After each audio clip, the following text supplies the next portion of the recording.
What's up there, dudes? Little report from last evening's festivities.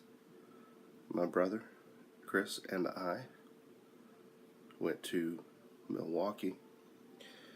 Went to Moe's Irish Pub. Funny story. I went to Moe's Irish Pub. Chris went to the Irish Pub. He walks, I'm sitting there waiting, and he calls me. He's like, "Hey, I'm here. Where are you?" "Oh, okay, cool. Well, I'm in the back by the stage." "Okay. I don't see you." "Okay. Let me see if I see you. I might be camouflaged." I didn't see him. That's odd.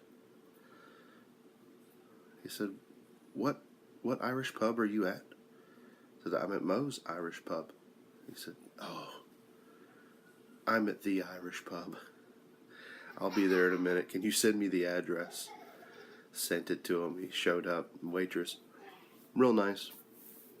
And ate the Moe burger, which is sirloin patty, I believe, topped with pastrami or corned beef, and then topped with Swiss cheese, then topped with bacon, and then all the vegetables on a buttered bun. I told my wife about it. She said, "Heart attack?" I said, No, it was a burger." She said, "A heart attack burger?" "No, just a burger." So it was pretty good. Had some chips with the cheese and salsa, but the main issue here, Uhle's tobacco. We popped across the street, hopped into Uhle's. Smoke was so thick we could hardly breathe. It was hopping in there. Just a suggestion from a patron: get a better filtration system, because I felt like I had already smoked a cigar after being in there for about 3 minutes. And everybody in there was super nice. We did have one small incident with Liga Privada number 9. Unfortunately, it was too dry. So anyway, that being the case, Tom wasn't there, nor was Wes, nor was Tyler. So hope you guys had a good evening. Sorry I missed you. We'll have to catch it up next time. Maybe Thursday we'll head out there to the Drew Estate event, the beach party. So we got in. Chris forgot his pipes at home. I brought 3 pipes. I had my Bjarne Copenhagen sandblasted, Bjarne Copenhagen sandblasted bent Dublin with me, with some Old Shenandoah bootlegged or TK6. I don't know. I couldn't smell really well yesterday. Not much better today. Some Escudo with the Tensky, Mark Tensky Canadian rusticated coral dress, which is a beautiful pipe, and my Peterson System pipe. Yeah, those 3. Oh, and I had some Ted's Tobacco Shop from Tulsa Americana, which is a burley blend. Great stuff. So anyway, also had my Zycar hard case with 5 cigars in it. A couple Alec Bradley's, Norteño. I don't think I had the Nica Rustica in there.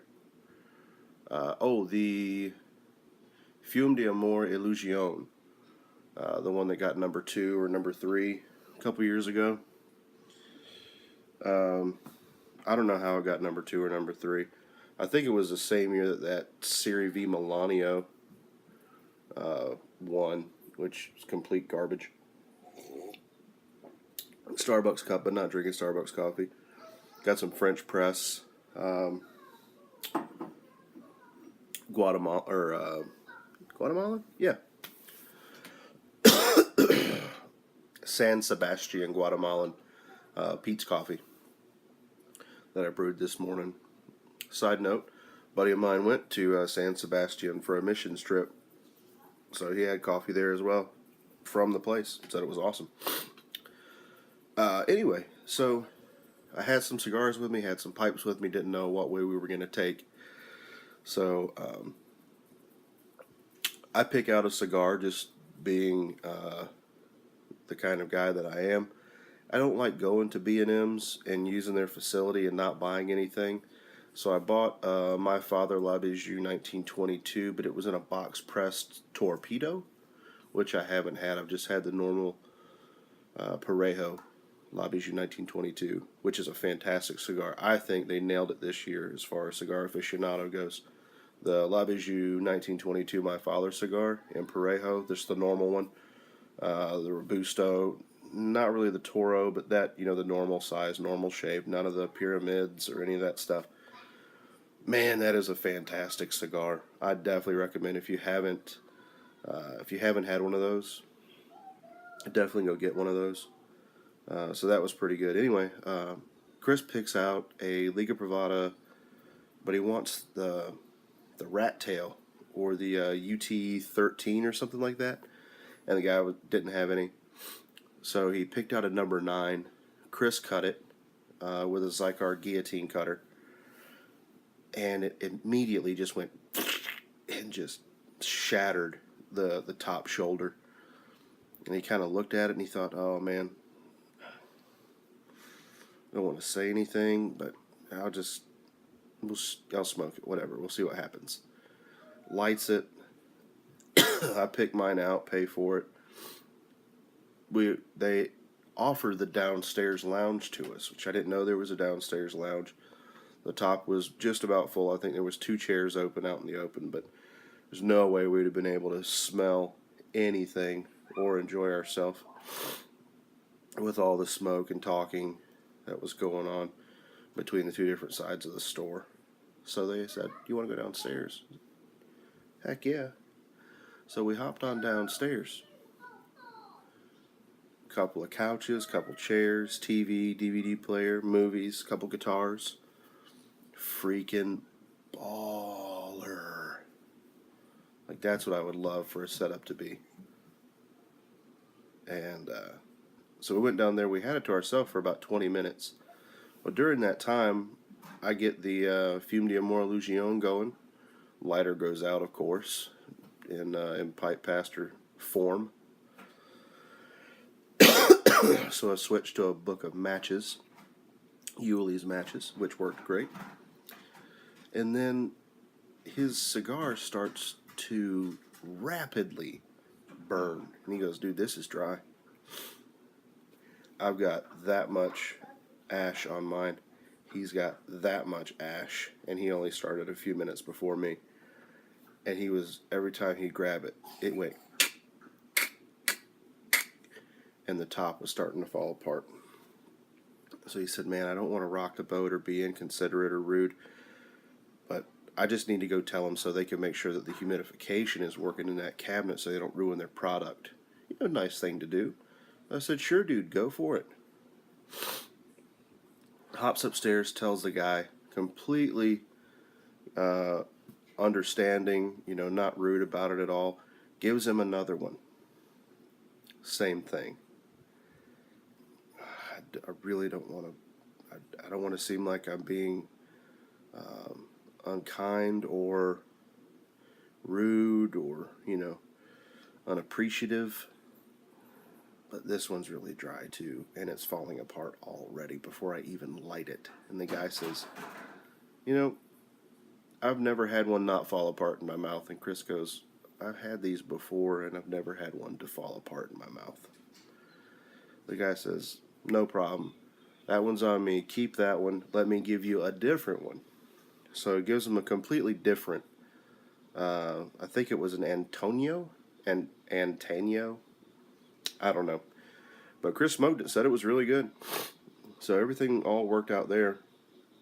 Uhle's, I did not get any cell reception down in the basement. I was going to try and message a few people. I did see Tyler's request come through. I couldn't respond because it wouldn't load the news feed for me to be able to accept the follow on Instagram at the B-Town Bearded Monk, I think is what it is, on Instagram. But send me another one, or I'll find you, and I'll initiate the follow so we can follow back. But yeah, I was kind of bummed that Tom wasn't going to be there. He told me he was taking his wife out, and that was all cool and everything. So just giving him a little bit of a hard time. But we will be back. We really enjoyed ourselves. If you haven't been to Uhle's Tobacco Shop and you live in the state of Wisconsin, then make the trip out there. You're going to pay about $5 to $18 for parking, depending on where you're at and how long you stay. I parked in a parking ramp, and I thought, let's see, $5 an hour. It's about 4:30. I know it's going to be around 9:30 when I leave. I might as well just pay the all-day price, and I'll save a few dollars, which was a smart move on me. So go to Moe's Irish Pub. Get the Moe burger. Oh, I took a book with me while I was waiting. Had my bag.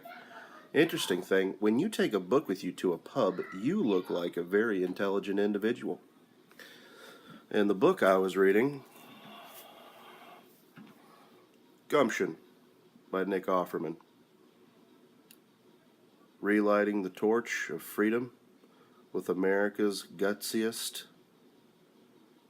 troublemakers. I'm reading it backwards, and I'm doing a pretty good job.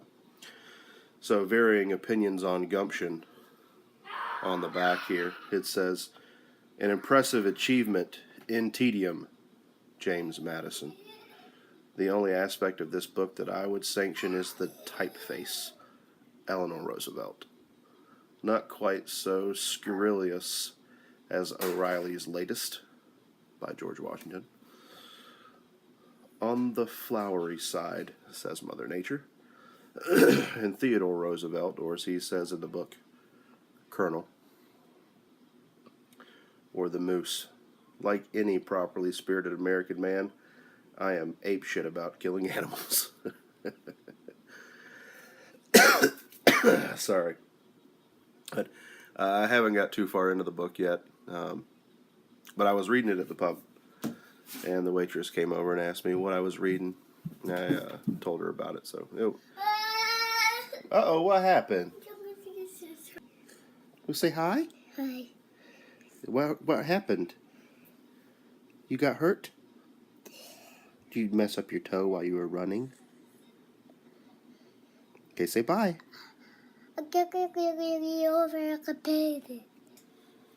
That's my littlest one. That's Griffin. He's a minion in every sense of the word.